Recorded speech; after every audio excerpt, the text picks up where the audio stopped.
যাও তুমি প্রদীপ নিয়ে যাও। ওই যে থালায় প্রদীপ আছে দেখো, ওই যে নিচে নিচে, ওই যে নিচে নিচে।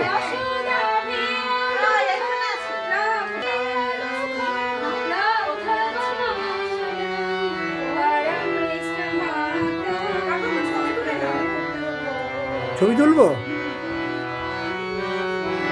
পুচকি ওদিকে আছে, আর তোর মুখ গাঢ় হয়ে গেছে। হ্যাঁ